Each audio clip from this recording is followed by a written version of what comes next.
Hello and welcome back to the Stronghold. I'm the Magi, and you know what time it is, and we're gonna get our midweek magic on.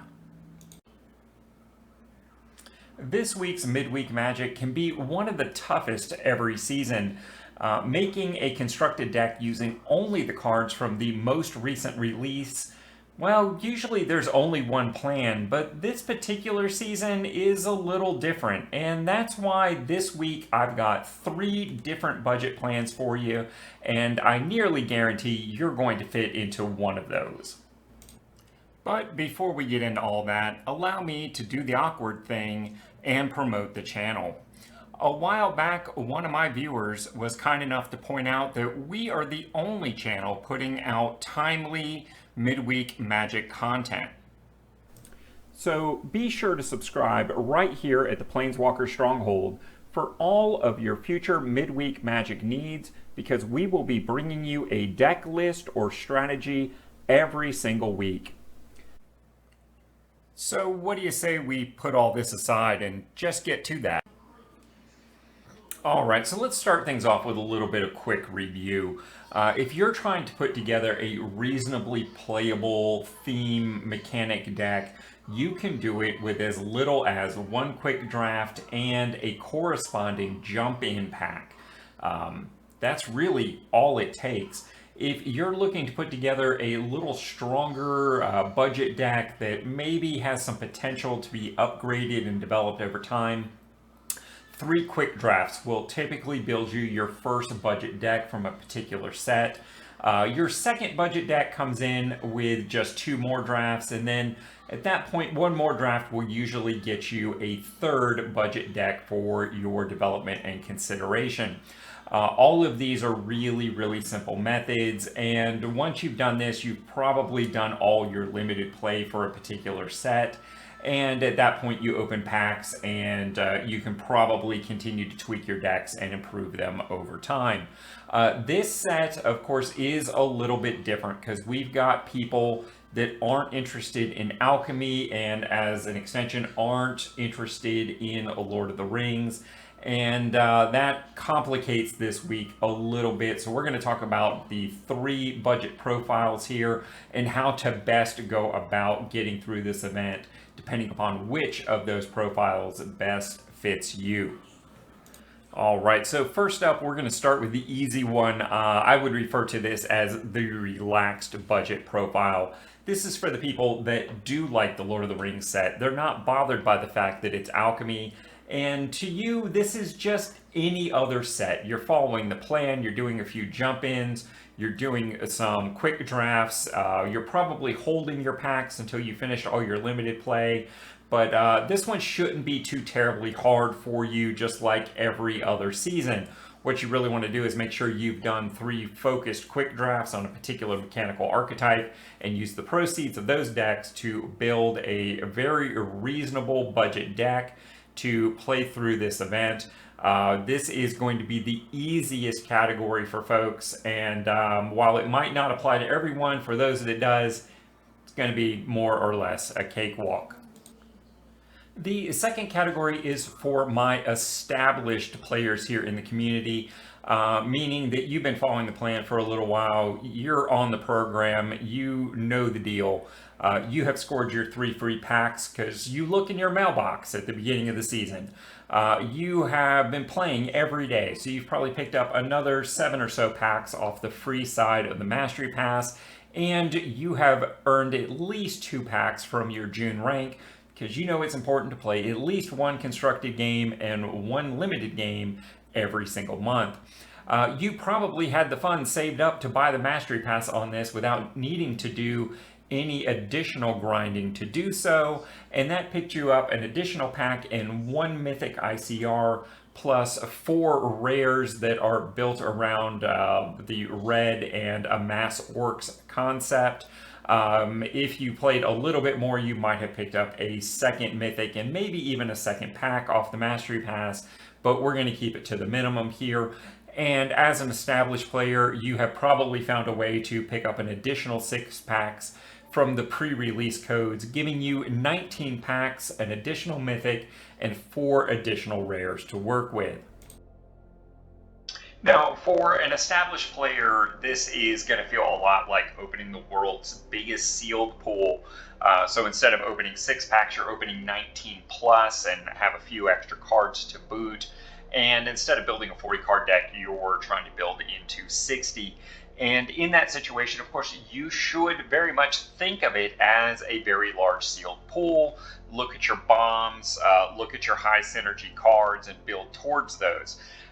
Given the fact that we get 4 copies of the Assault Rare as part of the Mastery Pass, ideally, with any amount of luck, you should be able to build a very nice black-red Amass Orcs deck. Maybe you got Mount Doom as your mythic, and that just slots right in very, very nicely. But as you can see, we're mostly building here with commons here in the first column, and really only using a second copy of a few ideal things here, because of course every random pool is going to be different. The uncommons, we're not expecting any duplications. In the rares, the only duplications that we are expecting is Assault of Ogoloth, and we've only got 2 other rares. Oh, excuse me, only 1 other rare in here. I did not sort correctly, and that was just because on this particular deck I got very lucky. Orcish Bowmasters was one of my first opens.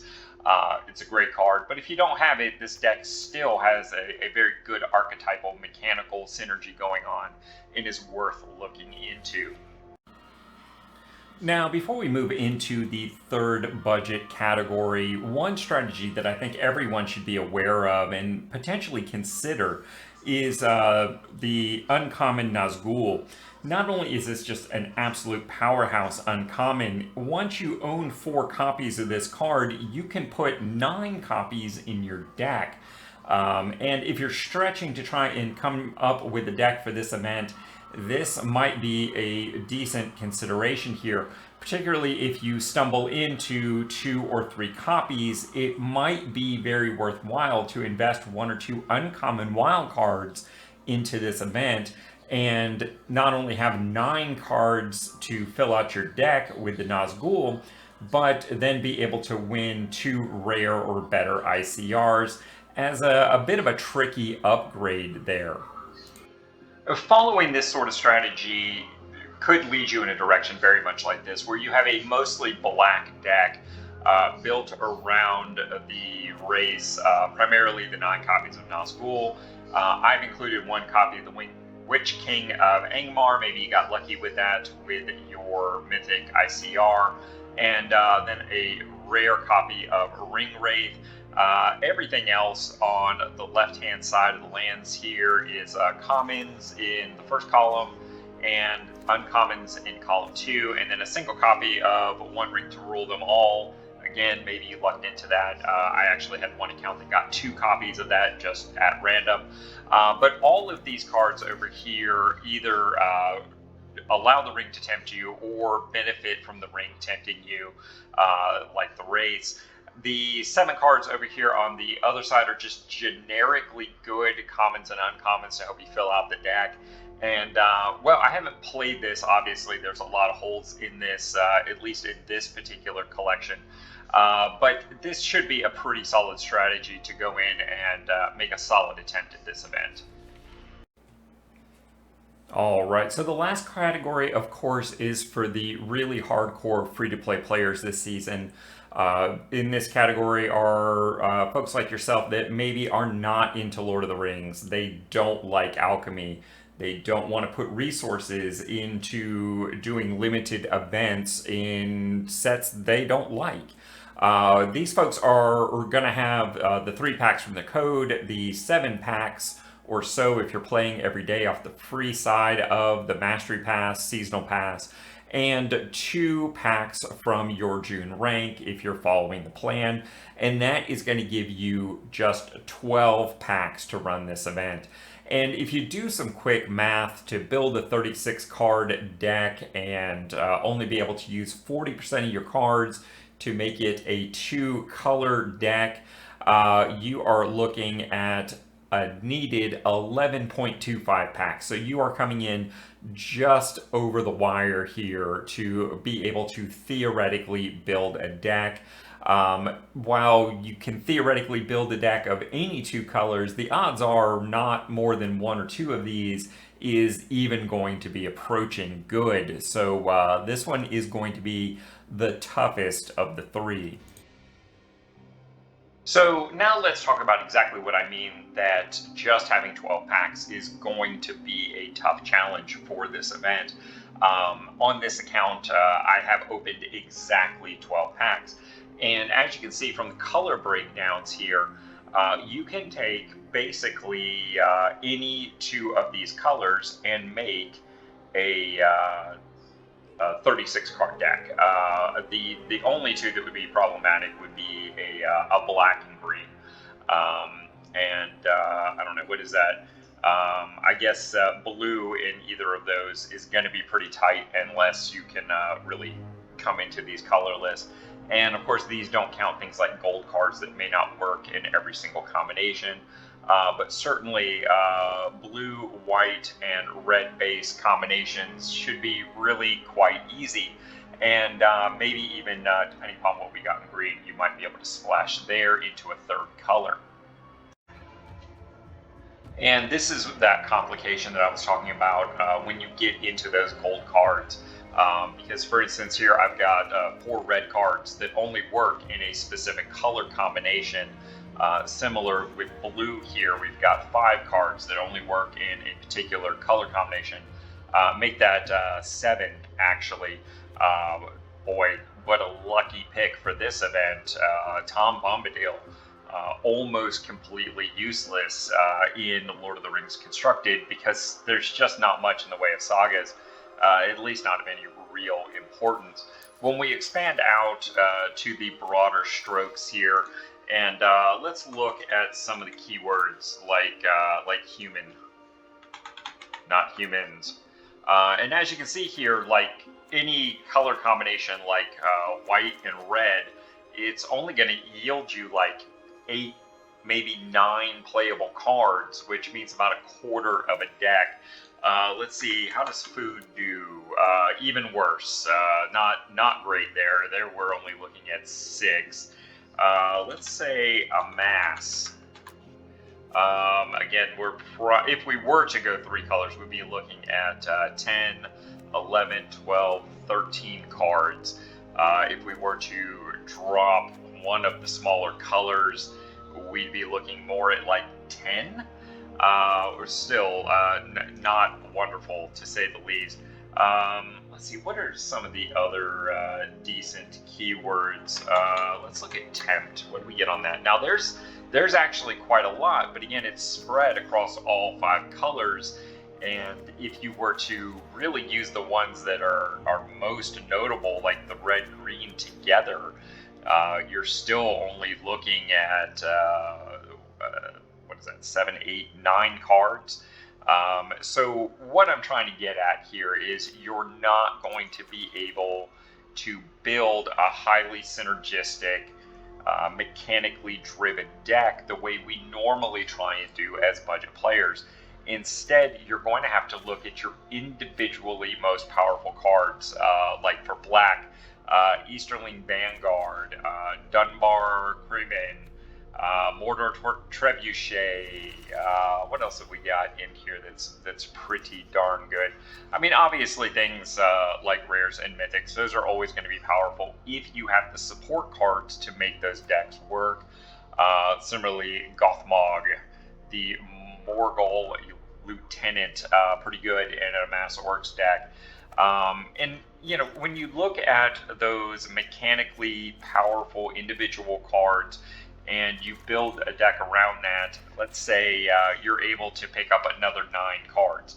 Well, 9 mechanically driven cards and 9 just good cards on their own right, assuming there's no overlap between those, still only gets you about halfway to a deck. So this event is going to be very swingy for some of us. You just have to know that when you draw those cards, you're much more likely to win. When you don't, you aren't. There are a few colorless cards. Scarecrow helps you splash, as does Shire Terrace, but really when it comes to splashing, I don't think there's a lot of good reasons to do it, particularly with such a small sample. Your mileage may vary. I don't know that I would do it outside of green, where you have things like mini partings. What else did we have? There was several green good mana fixing cards. Wait, let me put that on the screen for you and we can talk about it there. In this last category in particular, there's a couple of combos I want you to be on the lookout for. Erkenbrand, Lord of Westfold, as an uncommon with a couple of copies of Rally of Hornburg at common can really punch up the power level of the deck if you're able to pull this off in a game. Throwing like 11 power worth of attacking creatures in a single turn can be really quite good. The second easily accessible combo to be on the lookout for is Eowing, Lady of Rohan, along with a couple of common Dundane Blades. Her ability allows you to activate an equip cost for one less, and if you're equipping the blade to a human, it starts out only costing one, so you can move this around basically with her on the field for 0 as long as the targets are humans. Which means it can, for no cost, play double duty, being on an attacker and then moving it to someone you left back to defend, possibly even the lady herself. And if you happen to get both of these in your initial collection pool, you have the makings of a very solid red-white deck just waiting to go. And hey, just in case you didn't catch all that, Matt would like you to know that the deck list that we discussed in this video is going to have a link down in the doobly-doo to take you over to Aetherhub, along with a link to any other alternative lists that you might wish to consider. He only asks that you give it a little thumbs up when you're over there checking out the deck list. And I plan on live playing this event on Wednesday at 11 a.m. over on my Twitch channel. So definitely stop in and check it out. Because the Stronghold is so much more than just a YouTube channel, and you can find links to all of our other social media outlets in our profile. Because at the end of the day, we're all budget players.